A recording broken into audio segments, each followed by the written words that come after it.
Hi, everybody. Welcome to the Michael and Rusty Show. We're taping this on July 5th.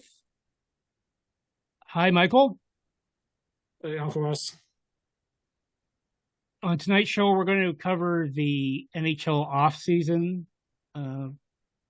touch briefly on the draft, but also talk about recent moves in Toronto, as well as throughout the league, particularly with free agency happening on July 1st. So let's first of all talk about the Toronto Maple Leafs. Michael, do you have any general comments on how the Leaf offseason has gone? All I can say is a work in progress. Since we last discussed in the podcast a few weeks ago, the Maple Leafs had let go Kyle Dubas, and Dubas went to Pittsburgh, become I believe the president and general manager. Yeah, and not too long after the Leafs had after a bit of an experience on thorough general manager search, they landed Brad Treliving formerly from the Calgary Flames to become the new GM, and they have started the ground running with the current contracted discussions with, I believe, with Matthews and Nylander.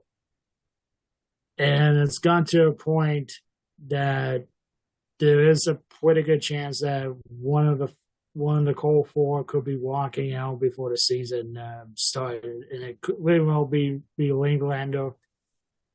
As there was some visual going on social media that about the Maple Leafs playing touchdown in Calgary to MLSE airplane. So maybe discuss a potential business move with the Calgary Flames, or it can be the other clubs within the MLSE brand, like the Argos, and talk about a potential blockbuster with the Stampeders. But other than that, they have landed Leafs. The Maple Leafs landed, I think it was like 4 free agents so far on Canada Day weekend. They landed Tyler Patuzzi, who is the maternal nephew of Todd Patuzzi, a former Vancouver Canuck great. Max Domi, who is the son of arguably the greatest enforcer in Maple Leaf history, unless if you're talking about Tiger Williams. Max Domi, the son of Ty Domi, who's reuniting with a fellow London Knight teammate in Mitch Marner.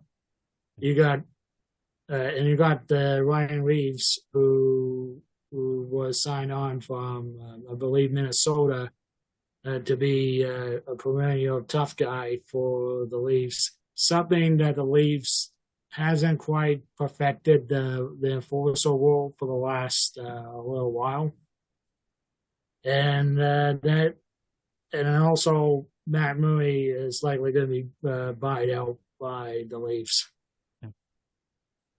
I was wondering about the John Klingberg acquisition as well. Mm-hmm.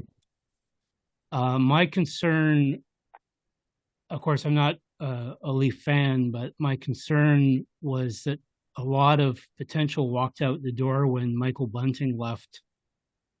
And when they signed Ryan Reeves, everybody knows that he's one of the toughest guys in the league.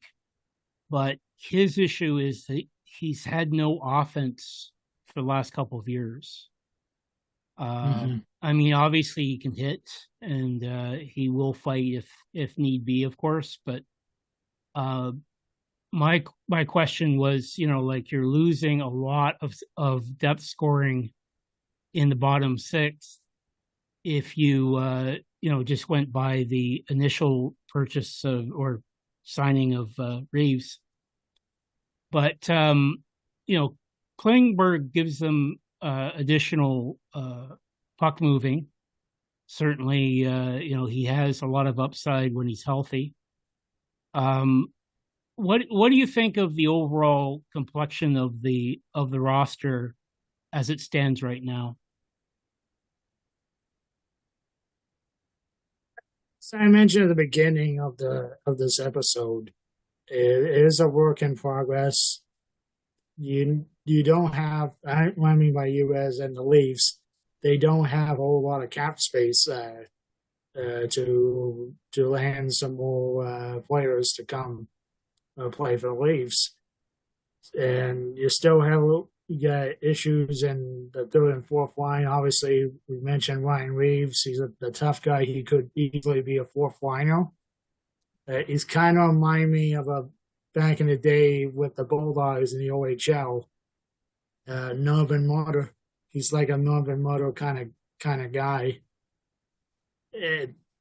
I just think with the situation going on with Leelander, with the money and the thin salary cap space they at least currently have, it's going to be tough to land another couple of pieces. But the signing of Bertuzzi and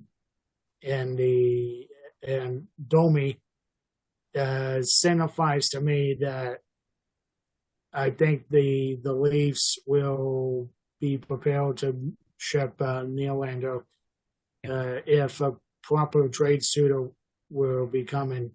I say proper trade suitor comes very, very soon, because like I said, the Leafs have not a lot of cap room to land some other mid to top level talent. And his contract is easiest to move. Yeah.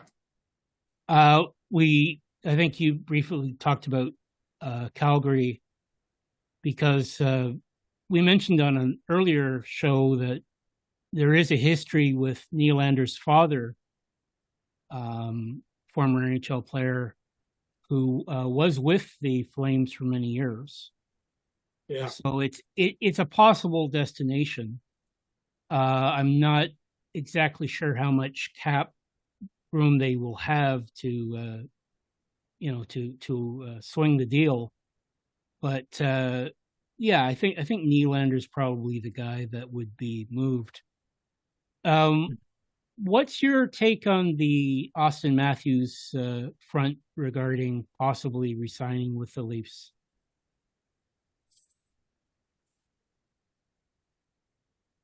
There is still a decent chance that it's going to be a long-term deal, but it has to be the right move for the Leafs going forward in a long term. Because if you look at Matthews' current salary, along with Tavares, and then you got the Mitch Marner situation, the Leafs cannot afford to have a long-term contract with little to no effort from one of the marquee players in the National Hockey League in the postseason, primarily in the postseason, and given to 10, 12 million per season. I mean, that's going to be a very interesting storyline going forward as the rest of this offseason, and potentially I think next year, because I think he's in his last year of his contract, if I'm not mistaken, like this coming season. He has a no movement. Mm-hmm. And there's a lot of jokes going on right now from Arizona the last year or so, that given the fact that Austin Matthews is from the state of Arizona, there's Coyotes fans that are buzzing around about Matthews coming to Arizona. It may well be a marquee attraction, and rightfully so, but if Austin Matthews does go to the Coyotes, they will have to have a lot of money that have to be put on to get the guy and get extra players to surround him. But the problem is with the Coyotes right now, they're going to be homeless in a couple of years unless they get a major arena deal very soon in Tempe or wherever they have in Arizona. But the Matthews thing to Arizona is more of a pipe dream because the Coyotes have issues with the team staying in Arizona, and that's the biggest priority is to have stability and then go after big name free agents because they're playing at a facility that is more like an ECHL facility or OHL. And even major markets in the OHL and let alone in WHL and Quebec City and WHL, like I mentioned, in Edmonton, they have arenas that are like 10 times as big, twice as big, or just around the same amount of capacity. And they drew a bigger market as Arizona.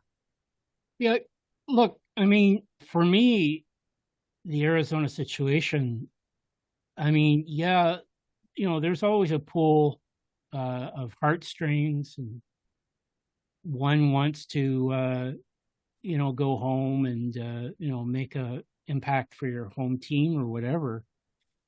But I mean, I don't even see Arizona as an option, unless they can find a way to get a new facility done that they would have to do it fully private and probably not with a lot of the bells and whistles to get it through.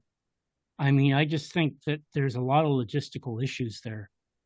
You have Kansas City with an arena, you have Salt Lake City with an existing arena, but they're in line to try to get a future Winter Olympics, and the owner is the owner of the Jazz is quite interested in possibly getting an NHL team. And we've heard Houston come up. So there's possible sales that could happen.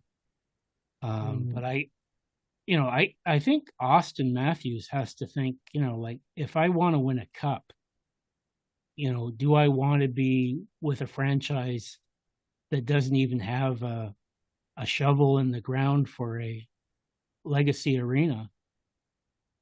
I think that's a huge problem for anyone who's a Coyote fan hoping for Matthews to eventually come to their team, because there are other options for him, and there would be other suitors for sure. I can think of a couple of teams in California. Obviously, the New York market, they would try to find a way, I would think. I mean, I'm not sure about a team like Chicago, but you never know. I mean, they've already made some moves to bolster their team now that they have Connor Bedard from the NHL draft. So what I was wondering as well, last time we talked, there was still speculation, with the fallout from the Dubas situation with Brendan Shanahan. You have Sheldon Keefe keeping his job.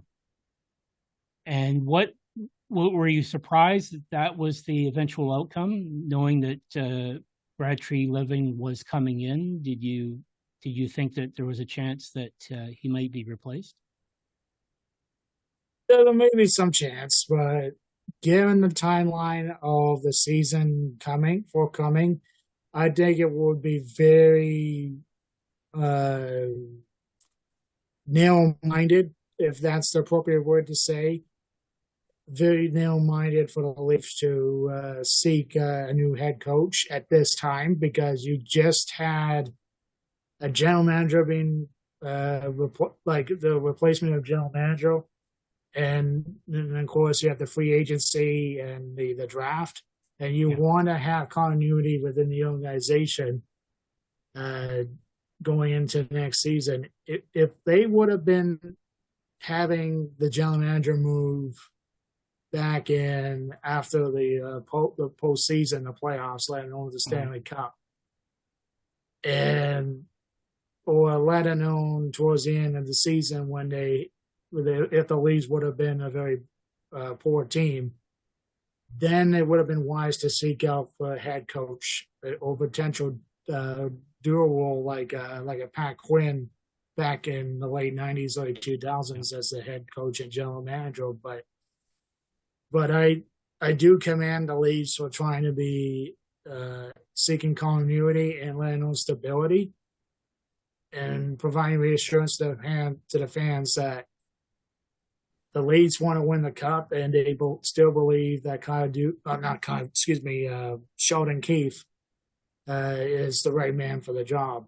And he has done a commendable job for the Leafs throughout the last several seasons that he has been the head coach. It's just they have been relatively unlucky with the situation of getting into the second round and not performing. He won a round, which is huge. Yeah. I mean, it's in the grand scheme of things, it's not. But for that market, that saved his job. I think that's safe to say. There are I have questions about Keefe, just in terms of some of the decisions that he makes in game. I think that he has a tendency of dialing things up when he doesn't need to. And more importantly, a lot of times he just doesn't adjust to what's going down. And he tends to ride the core a lot. Particularly in situations where you simply need energy, you need things to settle down a bit. Are they built for a playoff run? We'll see. But I don't have a horse in the race, so I can't say that I'm going to be critical of them deciding to go with coach who is successful, over many regular seasons. So we'll see. We'll see with that. Yeah. What do you think about Kyle Dubas taking the Pittsburgh presidency? Well, I wish him nothing but the best. He has done, and when he was in Toronto, I think he did a commendable job. But like I said about with Sheldon Keefe, it's just it was in a tough spot when you had a team that went 18 years, nearly 2 decades of infertility, of being out in the first round, and finally this past playoffs they went to the second round. But you all had a good. They had the players, they had the staff, but it's just they couldn't work it out, and that's the normalcy of what franchises and the caliber of the Leafs have in the last little while. And I think, with that being said, I think Dubas is going to be good for the Penguins. His track record is really good. It's not like the best general manager in the history of the Leafs, but Dubas did a really good job with establishing a culture that I think needs to have a little bit tweaking. And I think the situation with Dubas falling out with Shanahan could have been prevented, let alone better communicated. But let's see what happens with Dubas at the helm, given the fact that you got 2 future Hall of Famers in the Crosby and Malkin, and you have to deal with their contract situations and the long-term aspirations of the Penguins, because they look at the roster, they're not going to win a cup very, very soon. They got to rebuild. They aren't winning a cup with that roster. What? They will not win a cup with that roster. They have to be going in a rebuild like what Chicago is right now. They're the oldest team in the league. Yeah, it gives me the vibes of the Maple Leafs in the early 2000s when you had asking for more senior discount rather than going for the Stanley Cup. Dubas is there for the rebuild. Yeah. And I mean, look, I heard a rumor and I joked about it. I think I joked about it to Cam, our friend. Like the rumor around was that they're looking to land Erik Karlsson somehow.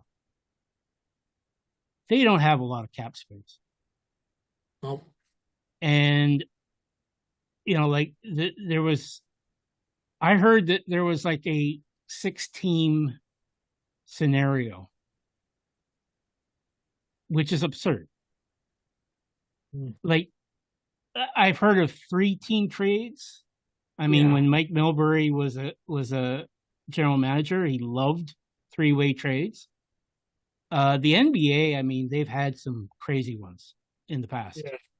But if you look at it, I was joking, like they would probably have to have a 29-team trade. They don't have assets. No. And the thing is that San Jose is looking to restock the shelves, pretty fast. And they are, I wouldn't say that they're in a full-blown, rebuild a la Chicago, but definitely they are in a rebuild. And, I just think that Pittsburgh really is in trouble for the medium term. And they're going to give it a run this year, but I don't see it. I don't see it at all. No. I think Father Time. I'm just going to say this. I think Father Time is coming for Crosby and Malkin. Yep. Like if they want to win another Stanley Cup, I don't think they're going to do it in Pittsburgh. But I know the fact that they're very dedicated, loyal to the Penguins fan base. I just think if they're content on winning, I think they won 3 cups with Pittsburgh. Yeah. I think that would be wise to call it a career, like stay with the Penguins and call it a career. But take a cap, take a reduction to their salary to bring some youth in. But it's just it's going to be a very difficult period of time to watch the Penguins if you're a Penguins fan. They don't have any major prospects. Nobody. No.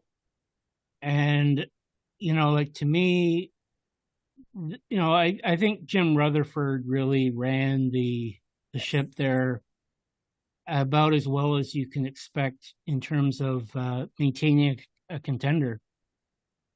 But I think that when Ken Holland was,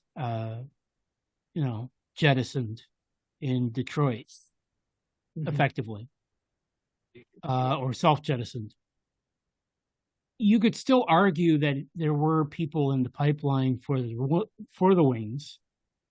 It wasn't that promising. As a Wings fan, I can tell you that's the case. But when Rutherford left, it's bad. And I just don't see I don't see a comeback in terms of being a contender, particularly when you look at that division and the Eastern Conference as a whole. I think there are a lot more teams that are on the upswing than you could argue in the West. Just in terms of slow rebuilds that you've seen in Buffalo and in Detroit, I think Montreal's still a year or two away, but it's going to make it very difficult for Pittsburgh to even get a wild card in this current environment. Ottawa as well, I think has a far better chance. It's interesting that we talked about Dubas because it's a good segue to the rest of the league. What's your observation, first of all, with the draft, the big story, of course, being Connor Bedard being selected number 1 by the Hawks. What do you think of his future in Chicago? I knew that the Blackhawks, I should say the other fan bases outside of Chicago think that the draft lottery was rigged, that given the recent history of the Blackhawks with the draft, with the scandal, the still clouding the team as we speak, even though Kronberg's long gone and Bowman was ousted, and those fan bases believe that the Blackhawks were given the first overall pick by the NHL as a consolation or as an antidote. But I do believe the lottery is not rigged, and I do think Connor Bedard is a generation talent who I think will take the Blackhawks back to the promised land that they haven't been for many years. Gone are the days was Jonathan Toews and Patrick Kane leading the Blackhawks, and I like the general manager. I can't remember the name, but the Blackhawks dumping Patrick Kane in the trade deadline to the Rangers and letting Jonathan Toews to walk out, I believe. Yeah. It shows me that they are willing to, as we talked in the last segment, rebuild. Like with Pittsburgh, we're potentially rebuilding, and now with Chicago being on a full-on rebuild. Bringing a guy who is a franchise game changer in Connor Bedard would be a great asset for Chicago. And given the lengthy history of great players going to playing in Chicago, and the one thing I do hope the Blackhawks will do for the foreseeable future is support Bedard wherever they can, because Bedard is going to be like what Crosby did with Pittsburgh, and of course with Lemieux many years ago. He's the most special player on paper. Yeah. Since Mario Lemieux. If he gets a supporting cast, I mean, you look at Taylor Hall, you have other pieces that's surrounding the Blackhawks internally already. Yeah. We all know Corey Perry. They picked up Foligno. You surround with veteran talent, and to go on with guys like Mackenzie Entwistle, who should be on the rise to be a middle six forward at best, but would give you instant credibility in a penalty kill, because anybody will remember back in the day with the Bulldogs or watched the OHL several years ago, like as far as 2017, 2018, Mackenzie Entwistle was a penalty kill specialist and did some work on the power play as well. Yeah. But they gotta keep building, and I think and also to mention they unload Duncan Keith 2 years ago or so to Edmonton, I believe. I mean, they gutted that core. It's gone. Yeah, And I they basically removed the old, like it's like in a, you're declining your house and you want to get rid of the stuff that you don't need. That's what I think is the best in comparison with the Blackhawks. see. Look, in my opinion, it's Kyle Davidson, by the way, for the GM. Yeah, kind of Davidson. I looked it up because I knew it was Davidson. I just didn't know the first name. Luke Richardson is one of the best hockey minds going behind an NHL bench. I always have loved his work. I thought he was great in Montreal as an assistant. And he's definitely the kind of person you want, behind the bench as you're building something better. Yeah. They still have a lot of pieces. They obviously need to get better overall. But the league is always better when Chicago is doing well. Yeah. And as a Detroit fan, I might get some flack from Red Wing fans because of the rivalry between the two teams. Mm-hmm. But that ownership will always have the scar of what happened to Kyle Beach. Yes. And it's going to be there for good, I think. And people who are in the know, I think appreciate the fact that with new blood, hopefully there will be a change in direction overall in the organization. But it's a more healthier approach. It's going to be tough. And I'm not making excuses because I think that so much has happened that, you have people in the NHL today who are still working, who were a part of that scandal. Yeah. And who really haven't faced the same penalties as you've seen with Quenneville and Bowman. But if you're going to start a new era for Chicago, this is the crown jewel to have in your lineup is Connor Bedard. So I'm really looking forward to watching him in a Blackhawk uniform. In terms of what you saw with free agency, what were the notable contracts that got signed?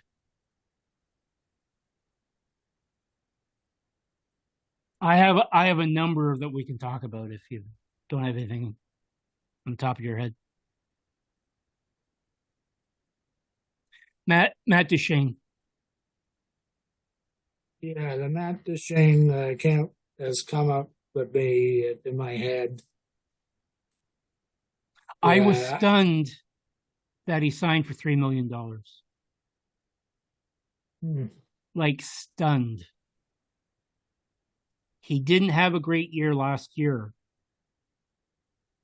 but he does have a track record of being a pretty good scorer in this league. And the fact that he would take a real discount to play on a team that is still a contender, as long as Jamie Benn isn't trying to kill someone into the ice. I think it's an interesting signing for multiple reasons, but I think that it really does give them a lot of options depth-wise. Mm-hmm. And of course, their power play. Mm-hmm. We have also the Patrick Maroon trade. It went under the radar, but it's one that Tampa has been dealing a lot of guys and getting rid of some salary because of just a lot of, there's a lot of dead money going as it is with their team. So what do you think about some of the moves that Tampa has made? Tampa, it will come a point that they have to, if they want continue to reload and not addressing their cap issue, it's going to hurt them immensely uh, down the road in the future. But that when they retool, they still get a great season, a good record, and go deep into the playoffs. But now with the situation in Tampa Bay, you could see guys like Hedman and Stamkos who are not going to get any younger. Yeah. I believe they're in the early 30s, late 20s, Yes. early 30s. They're entering Yes, the prime. both of them are in their 30s. Yeah, they're either in the prime, still in the prime, or reaching the twilight of career, like the peak of their careers. And let's be clear, they're old 30s. Yeah, It's like the Islanders situation in the 80s. They've played so much playoff hockey that you have to wonder what toll that has taken on the team. And, we could talk, even the Blackhawks, you could look at that as well as a cautionary tale. When you're too successful in the playoffs year after year after year, it will come to bite you at some point. There's a nice video. Speaking of Blackhawks, quickly, there is a video that was done not too long ago by a YouTube group called Secret Base, the YouTube channel called the Secret Base. Yeah, and they do an excellent diagnostication, if that's the appropriate word, of any team that was on the rise, won a championship, and they fail to beat the collapse and go down. Yeah, collapse. And it was a good one with Chicago. All my teams, it seems, become collapse documentary candidates. Yeah. Case in point, Raiders. They're one of the great. I have a subscription, to their channel. I think they're amazing dudes, and they are able to synthesize so much, not just in hockey, but basketball, baseball. Yeah, a shout out to them for sure. What I was wondering is you're seeing a lot of discussion across the league with the Pierre-Luc Dubois signing in LA with, I think it was 8 years and $8.5 million a year. What do you see the prospects for the Jets being? Because he was a significant piece, even though, you can argue that he may have not achieved as much as he should have with his talent level. Well, they also let go of a long time, I think a team captain at one point, Blake Wheeler. Mm-hmm. They let go of Wheeler last week.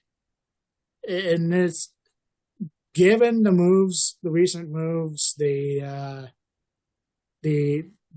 Jets made, especially when they drafted, I can't remember, Cody Barlow from Owen Sound. Right. I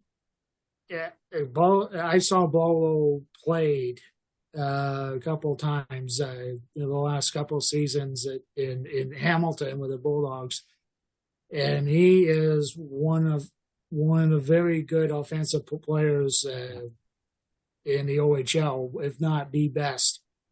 And he was one of the higher rank. He's probably the highest ranking OHLer to be eligible for the this past NHL draft. Yeah, and he did pretty good. He did a great job with Owen Sound, and I probably think he will be back in Owen Sound. Yeah. But Jets got a great draft pick, and they got a few good pieces as well. I don't know what the situation is in goaltending with Connell Hutterbuck.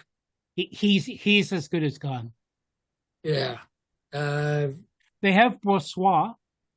yeah. Laurent Brossois came back, And and I think who else is there?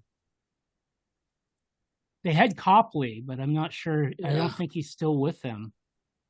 But I'm trying to remember who they have as backup. That's a good question. Well, they But also have they got Fantilli from LA as part of yeah, the trade for the ball trade, and I like Fantilli when he was with Kitchener many yeah, years ago, yeah, and I think with the moves that they had the last 2 3 years, it seems to me they're trying to stay afloat as a contender yeah. rather than a pretender. But the thing is, They they're have a going to lot. have to reload. Yeah, I agree with that, but I think they have an easier road to the playoffs than you see in the East. Mm, Like they're in a division where you still have the Blues kicking around, but the Blues are retooling, towards rebuilding. yeah. Minnesota is a mystery. I think that they really disappointed in the playoffs. I expected a lot more from them in the playoffs, actually. I think that there's real, they may be treading water, but at least they're getting younger, which is big. Blake Wheeler signed basically close to a minimum salary deal with the Rangers for 1 year. Like I was kind of surprised that he left that cheaply, Yeah. but I think he wants a cup. And going to New York, he's still going to be able to at least make the playoffs, I would think. Mm-hmm. So that's an issue. Any other teams stand out for you in terms of what you saw go on?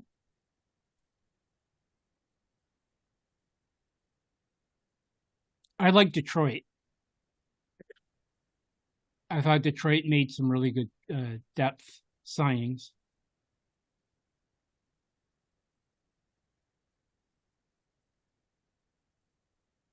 What about Montreal? Montreal. Yeah, Montreal, Edmonton. Edmonton's a mystery. Yeah. Jonathan Taves is still unsigned, and there's been a lot of buzz that Jonathan Taves might want to go to Edmonton and try to give additional leadership to that team. I don't know. I don't know if his health issues could ever be fully resolved because his immune issues are really challenging, I think. Yeah. But if he can play,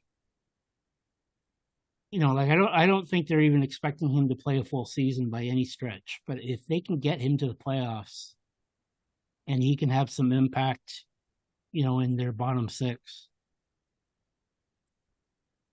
like it'll be interesting to see what Edmonton does because they're basically in the same holding pattern. Their goaltending will really dictate as far as they can go.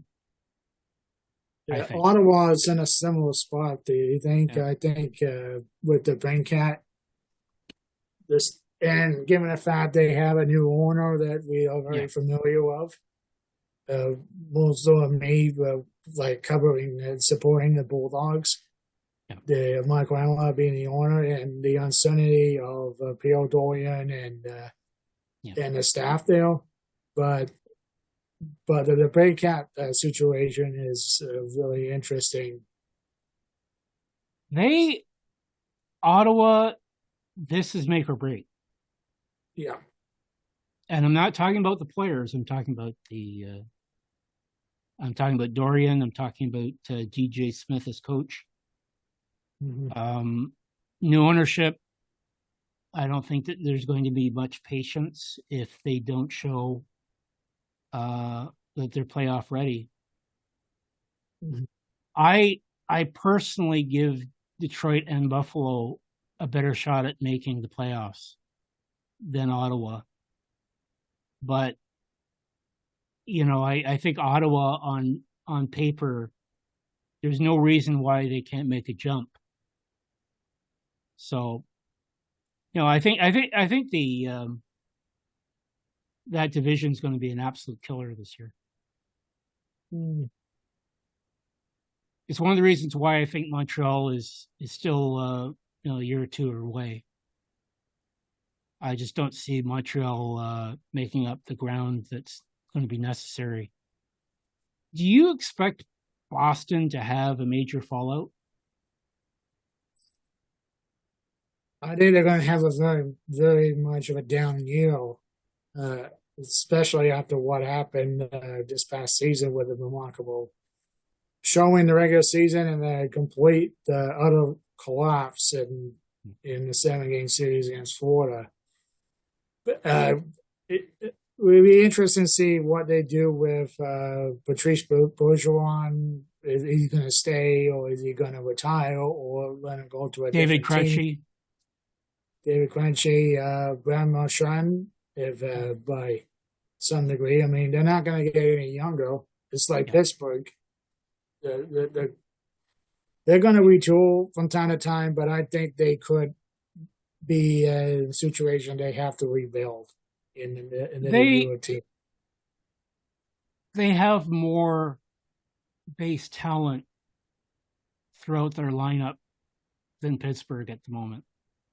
Yeah. And they're simply younger. But down the middle, if you lose Bergeron and Krejci the same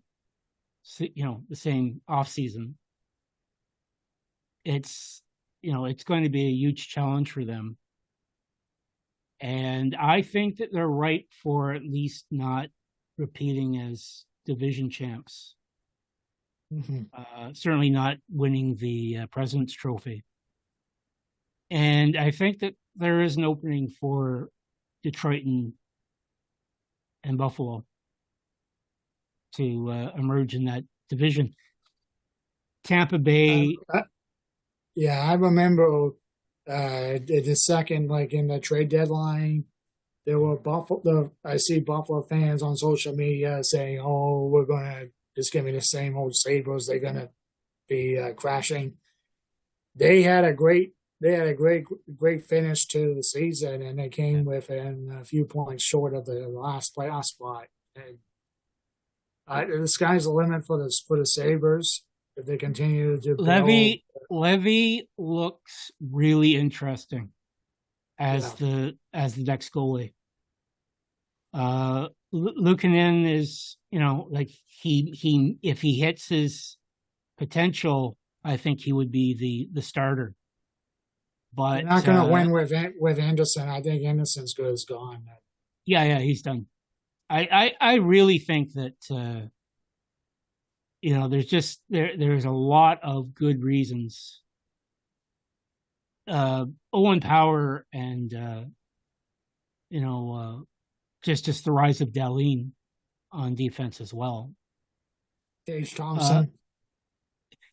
And he just came out of nowhere, and that guy is a beast. I really this is a year where I think the biggest disappointment I would have as a hockey fan, it's not whether Montreal makes the playoffs, because I just don't see it today. I expect Detroit to be there, but Buffalo, the next step is there. And I mean that fan base has taken so much abuse over the last 15 years. So, I think it's right for the taking, and just in terms of playoff contention, for sure. If you had to say, okay, what team that's under the radar right now do you see having the most ability to jump into a contention this year?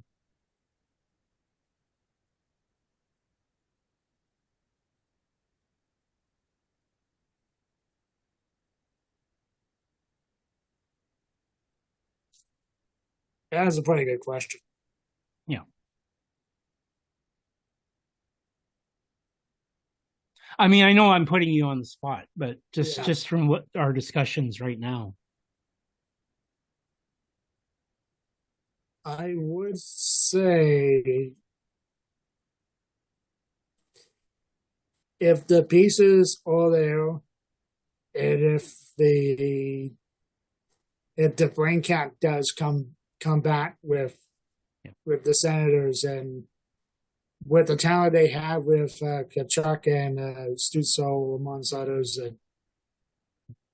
I I would think Ottawa would be just out of my head right now. It could be different closer to the start of the season, but I think Ottawa right now would be the better case to for me. For me, I just like Buffalo's goaltending, and again, a lot of it's potential. Yeah, but as someone who follows the Sabres, I think that there's just a lot of promise, and I like how they're built defensively. I think Renato's shown to be a very good coach, and quite frankly, DJ Smith hasn't. I think that's an issue. I give props to Dorian for what he's done. In the wake of Melnick passing away, and just like the last couple of years of having to deal with Melnick as an owner, they're in a good position. But I still think that there are a lot of positives, and one of those three teams, Ottawa, Buffalo or Detroit, I think one of them at least is going to make the playoffs, and you could see a team like Boston or Tampa taking a step back. I would be less inclined to say Tampa because I think Vasilevsky is still a tremendous goalie. Yeah. But Boston is in a pickle, and the biggest pickle is in Pittsburgh. I really think that we haven't even mentioned the Devils. I think that the Devils are really a serious contender. And again, for them, it's making sure that their goaltending holds up. So it's for many teams, it's goaltending. Mm-hmm. Like Toronto. Yeah. I mean, Samsonov, is he the solution? I think we're going to hear about Wall, at least in the first 25 games. And if there's any doubt that there's a big fall off, I think you're going to see Wall in the starting lineup. But it's a big if. Yeah. I think that the fact that you have a new GM, I think that gives some. There's going to be some patience. I think they've decided to roll this back for one more year, bring it back one more year, but I don't think you're going to see Boston run a 65 year or 65 win season. I think it's going to be a much more competitive race in the regular season. Do you see Vegas as being the team to beat in the West? I have to double check the roster, but they collected the right time and won the Stanley Cup. I can see them having a chance to repeat. let's say they got a good roster. Their thing is they're not as old as the Penguins, but they have guys with lots of injury history. Mm-hmm. I look at them. They're kind of like the light version of Tampa Bay, because like Tampa Bay always had Kucherov in the back pocket, for a playoff run. But you're especially with Mark Stone. I don't know if his back is going to hold out for a full season, and they might have to have a similar situation where they have to shut him down for a big portion of the season. And we'll see what they do with their goaltending situation. If Hill isn't the solution, is Robin Leonard going to come back? That's a big one. Quick, of course, is left. I think he went to the Rangers, I believe, right? So yeah, I think so. I think he's the backup. So it's a real interesting situation with the way things have shaped up so far. Do you see a team right now that is going to completely fall off the map that we think might still be a contender, but you believe that they're ripe for a fall? We've talked about teams like Boston, Tampa, but do you see that there might be another team in a meltdown?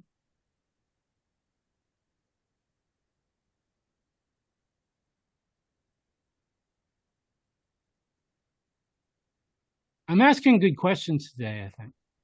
yeah.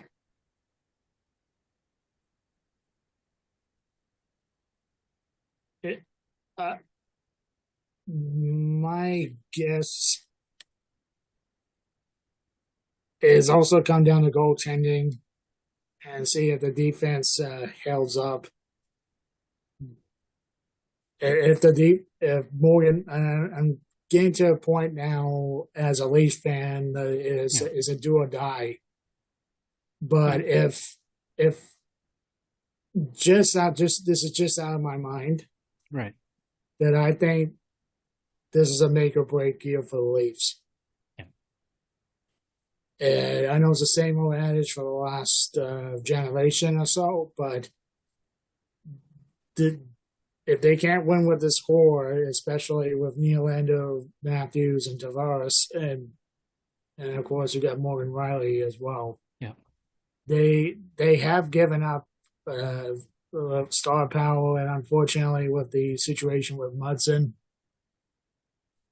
if they don't address their other needs, I think they're going to be like floating around and probably going to be a major change if they don't go into the Stanley Cup. It's conference finals or bust.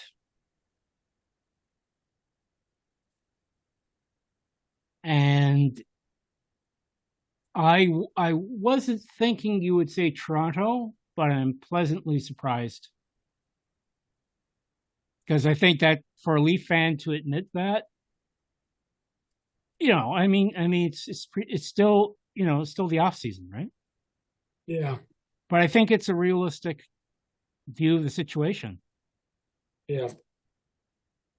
For me, I am much more confident in what the Habs have in their net because I have an expectation of what's in their net. And it's not bad. I don't think it's a playoff battery of goaltenders. I think Montembeault has improved. And I think that if he can be in a 1A, 1B with Jake Allen, it's better for the team. I can't say that with Toronto. I really don't know. And I think ultimately, I think it's Wall is the wild card, and it's going to be interesting to see if he can pick up the slack, if there's any drop off, because I think he gave them more of a shot. In that second round against Florida, because it was bad. It was bad. You go from the first round to the second, and Samsonov, he got hurt, but they need to have a goalie that gives them an edge. Yeah.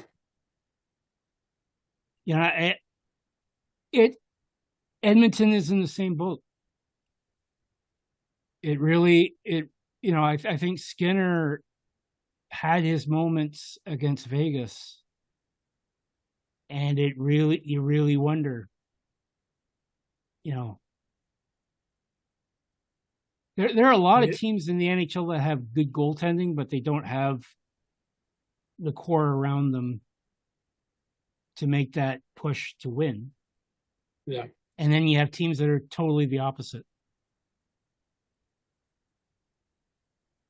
I don't know. I think it's going to be really interesting to see. Yeah, absolutely. Sorry. Oh, just a quick note about the Leafs. Yesterday, the Toronto Maple Leafs hired John Gruden, former head coach of the Bulldogs, who has done assistant coaching roles late the last few years with the Islanders and Bruins. He is now the new head coach of the Toronto Marlies. He's going to be knowing him from Hamilton.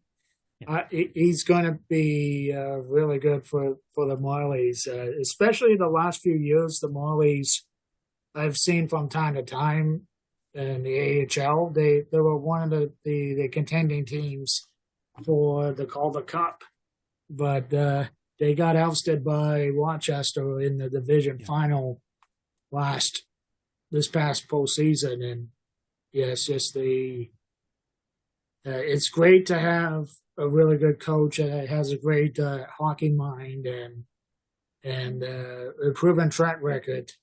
And that's not very much to say these days with the Maple Leafs and experienced head coaches.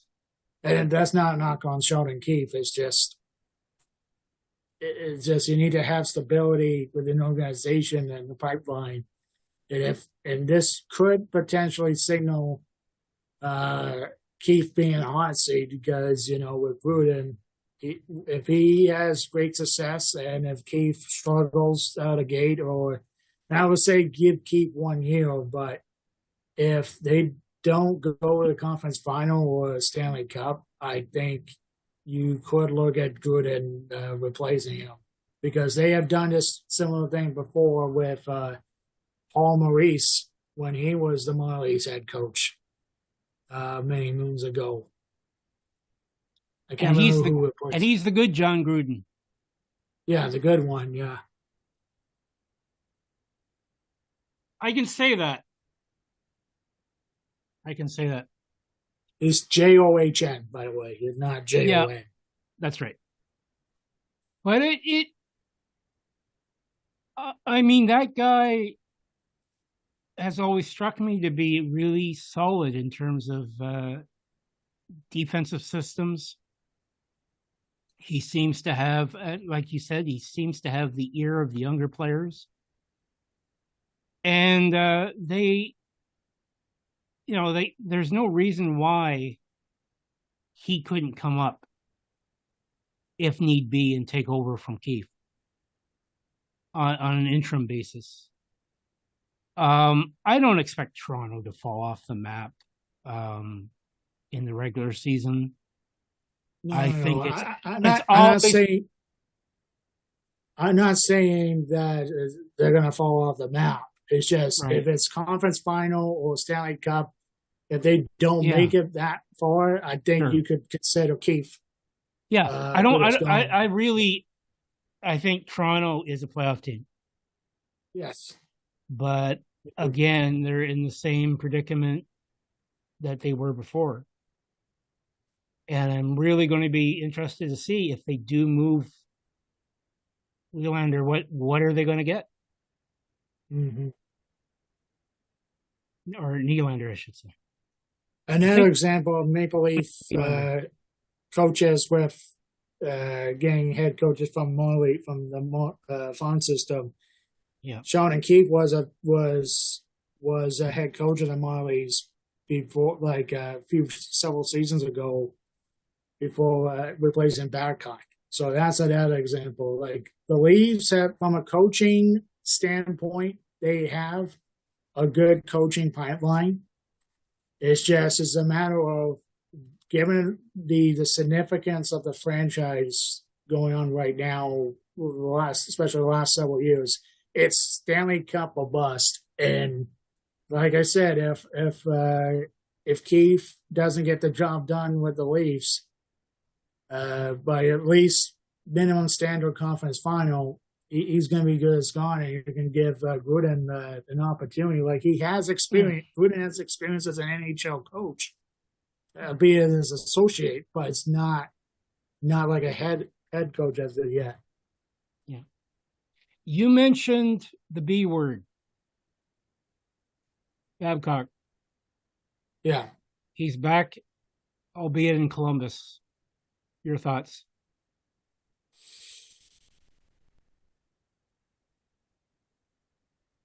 It kind of reminds me back in the day when Columbus hired Tortorella. Yeah. It's that same kind of feel. I wish Columbus nothing but the best, but the thing is, they're not going to get any better anytime soon. They could float around as a potential playoff team, but that's acceptable. They're likely still in the rebuild phase. To me, they are. Yeah, and Babcock, I think he has a proven track record as a head coach. I think he won a Stanley Cup, if I'm not mistaken. But that's moons with the ago. Wings. Yeah, with the Wings. That's like a different era ago. And the way that he fell out with the Leafs and the treatment he did with Mitch Marner, I think you kind of think that you could have given. I mean, Columbus could have given a little bit more due diligence with the how things went with Toronto, and the question is if Babcock did really alter his coaching teaching method. But other than that, if it's going to be the same old Babcock, I think Columbus is a fool. What he did in Detroit, I can't criticize the fact that he was successful in Detroit. Yeah. But look at the material that he had to work with. Yep. He won internationally with Canada. Look at the material he had to work with. Yeah. He had that run in Anaheim when he started coaching. J.S. Giguère may have had the greatest goaltending performance of this generation. It has to be said. Mm-hmm. So, how do you relate to your players? Lots been said about Scotty Bowman not being a player's coach and that he challenged the players a lot. But he tailored his psychology to people. And I think he could be very, very hard on stars. But he got results. Yeah. Babcock, I think, has, and the example I would give is how he treated Johan Franzen in Detroit. People, I don't have enough time to go into the history, but it was pretty disgusting. especially given Franzen's injury history. He burned a lot of bridges there. Yeah. How he treated Marner, the situation he put Marner in with the list. I mean, the fact that he's back coaching is a surprise to me. Yeah. John Tortorella is an a-hole. Yeah. He's a consistent a-hole. And you know where you stand when you take the ice for every practice and every game. Mm-hmm. And I think that that's the difference. And if you look at how successful Tortorella was with the Columbus Blue Jackets, with the roster he had, it's a testimony to that. Mm-hmm.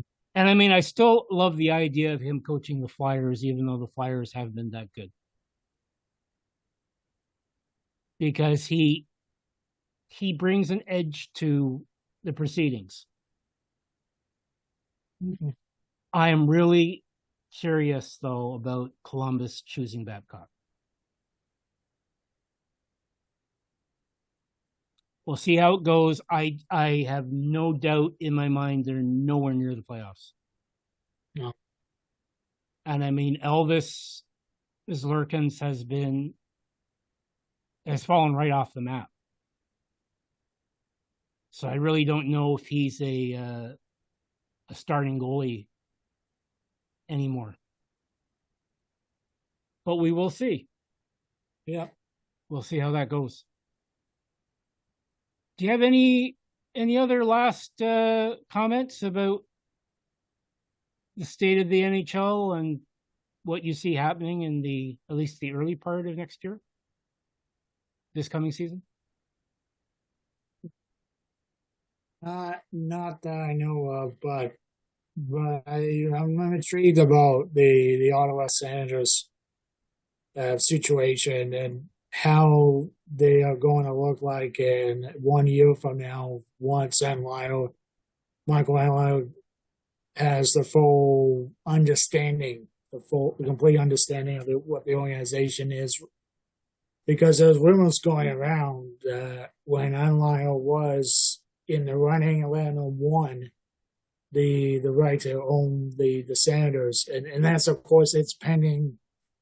Let's keep in mind, the viewers, that Enlile is still not an official owner of the Senators. They need to have the NHL Board of Governors vote and do all the legalities with the Melnick family estate. That's going to take some time, but until that time coming past, I think with the Brinkett situation and the core that they have, it's going to be a very intriguing year for Ottawa fans. And let's not also forget the arena situation now, because they're likely in a almost closing in a deal with the Brandon Flats. And if they secure that, if Enlile secure that, he will have a statue. The Ottawa fans will have a statue of him, and also a potential reunion of Carlson, which is that's an interesting deal. I don't know. They have assets, though. Yeah. And I think the fact that a lot of the problem actors, let's say, are out of the picture now, that a reunion is possible. But regardless, I mean, I think that's the thing. I was going to mention LeBreton Flats if you didn't, because that will secure the franchise for probably the rest of my life. And it'll be a long, it'll be a fixed, it'll be a, they'll be doing something right for the first time in franchise history, rather than they would do their due diligence for the first time in the history with the pursuit of a land of the state for their arena in the right area, rather than going in complete nowhere. And with all due respect to the folks in Canada, but it's when you don't have a lot of transit access. It makes Sunrise in Florida with the Panthers look like absolute proximity. Yeah. It is literally in the middle of nowhere. Yeah. And that Hamilton lost their bid for that promise of building a facility literally in the middle of nowhere. Yeah. That will always stick with me. But Ottawa backs its hockey team. Yeah. When the shenanigans goes away, when ownership pays the bills. And I think it's an exciting time if Adelauer gets the team. Yeah. I think it's a very exciting day it will be an exciting day for the fans there. And he knows hockey. He's not like a businessman that has a low IQ of hockey. Yeah. This guy lives and breathes hockey. He does have a successful business and transportation business out there that they go commercial. Yeah, like a more healthcare wise in the Toronto Hamilton area. He's a multi-billionaire, and if you're very familiar with the Hamilton OHL, marking a lot throughout his tenure as an owner, and even back to the days of the AHL, he understands what the city needs, and he understands what the how to get this team, the organization to the top. Like, he has won a Calder Cup, he has won 2 OHL championships, and he was like a good two couple wins away from winning 2 Memorial Cups. Yeah, like, this guy is a proven winner. It's just he had to deal with the crapola of the previous city council, Hamilton City Council, not the current city council, as anybody on social media as the issue of distincting one of the two. It's a situation where the fans in Ottawa have had their best rosters, the best versions of the team, both in terms of what was going on with the 2000s when they lost to Anaheim, of course, in the Stanley Cup, and their recent runs as late as, I believe, 2017, where they were a win away from the Stanley Cup final. It always came down to ownership not being willing to keep the core and to make the decisions of getting the right hockey people and supporting them. And you will never see, and I think I can make this prediction. You will never see Michael Adelauer in the Senators' dressing room in a drunken stupor talking about his halcyon goalie days, doing whatever Eugene Melnyk was doing during a Stanley Cup final. Mm-hmm.